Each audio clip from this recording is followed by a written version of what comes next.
आज हम बात करेंगे नए एनएफओ के बारे में। एनएफओ लेके आया है, जो एएमसी का नाम है, उस एएमसी का नाम है old bridge asset management company. Old bridge asset management company की तरफ से ये एनएफओ लॉन्च हुआ है। ये एनएफओ है arbitrage fund, old bridge arbitrage fund.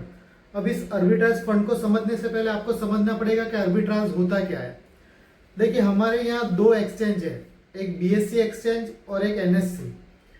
NSC पे भी स्टॉक बिकते हैं और बीएससी भी बिकते हैं। जब आप दोनों एक्सचेंज पे जाके देखेंगे, किसी भी स्टॉक को ले लीजिए आप, एनएससी में एक्सचेंज अलग होगा, एनएससी में स्टॉक का प्राइस अलग होगा और बीएससी में अलग होगा। तो आर्बिट्रेज फंड क्या करते हैं, वो एचडीएफसी को एक एक्सचेंज पे खरीदते हैं और दूसरी एक्सचेंज पे बेच देते हैं।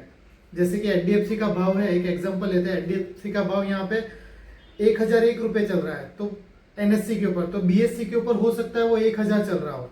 तो यहाँ पे जो गैप है वो गैप खाने का ट्राई करता है ये फंड।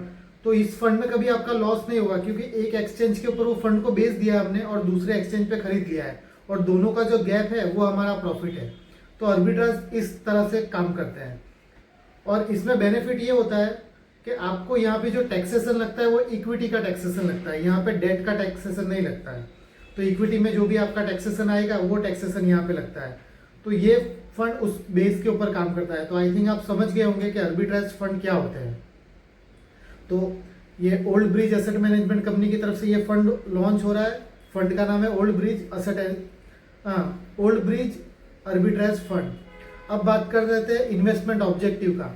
तो इस फंड का ऑब्जेक्टिव है कि शॉर्ट टर्म में आपको पैसा जनरेट करके देना। अगर आप एफडी के अंदर इन्वेस्टमेंट करते हैं तो वहां पे क्या आपको टैक्स ज्यादा लगेगा, और इस फंड के अंदर जाते हैं तो एफडी से आपको 1-2% एक्स्ट्रा आपको यहाँ पे रिटर्न निकाल के देगा ये फंड। अगर एफडी का रिटर्न 6% है तो या 2 से 3 साल में ये फंड आराम से आपको 7 से 8% रिटर्न निकाल के देगा। प्लस आपका यहाँ पे जो टैक्सेशन है वो इक्विटी का लगेगा, तो टैक्स में भी आपको बेनिफिट होगा। सूटेबल इन्वेस्टर की बात कर लेते हैं, तो ये उन्हीं इन्वेस्टर के लिए है जो डेट के अंदर इन्वेस्टमेंट करना चाहते हैं, जो या अपने पोर्टफोलियो के अंदर डेट रखना चाहते हैं। सपोज करिए कि आपका 10 लाख का पोर्टफोलियो है और आप चाहते हैं कि 2 लाख रुपए में इक्विटी में रखूं, सॉरी डेट में रखूं, तो एफडी से अच्छा है कि आप इस तरह के फंड में रखिए। यहाँ पे क्या होगा कि आपको टैक्स भी कम देना पड़ेगा और लिक्विडिटी भी तुरंत रहेगी। बैंक में तो आपको जाना है, वहां से लिक्विड करना है, यहाँ पे आप तुरंत एप्लीकेशन के थ्रू बेचेंगे और आपके अकाउंट के अंदर पैसा आ जाएगा, प्लस टैक्स भी कम लगेगा। इस तरह के ये फंड काम करेंगे। कैटेगरी की बात करते हैं तो ये कैटेगरी आर्बिट्राज फंड है। फंड की बात करें तो ये ओपन एंडेड फंड है, जब मन चाहे आप इस फंड में इन्वेस्टमेंट कर सकते हैं और जब मन चाहे आप इस फंड से इन्वेस्टमेंट पैसा निकाल सकते हैं। प्लान की बात कर लेते हैं तो ये रेगुलर प्लान और डायरेक्ट प्लान दोनों तरह के प्लान आएंगे। रेगुलर प्लान में आप किसी भी एडवाइजर के थ्रू या बैंक के थ्रू ले सकते हैं। डायरेक्ट प्लान में आप उनकी वेबसाइट से आप जाके ये परचेस कर सकते हैं फंड।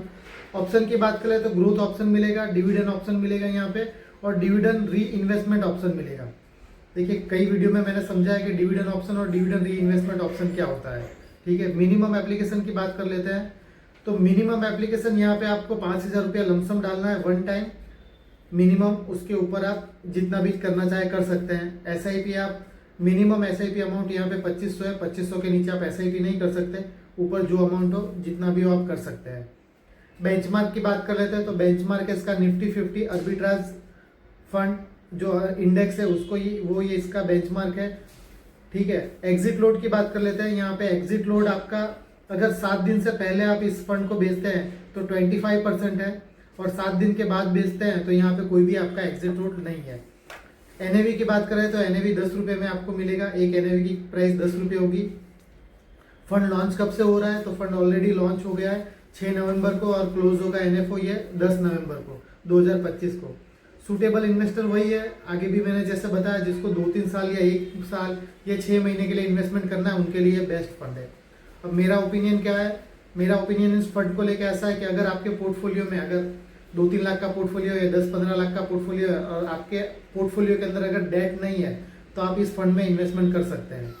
ठीक है, अगर सपोज करो कि 10 लाख का पोर्टफोलियो टोटल इक्विटी में है तो वो आपको यहाँ पे नुकसान दे सकता है। इससे अच्छा क्या है कि आप 10% अपना पैसा कम से कम आप डेट फंड में रखिए, और डेट फंड के अंदर अगर आप आर्बिट्राज फंड में रखते हैं तो यहाँ पे टैक्स के अंदर आपको बेनिफिट मिलेगा।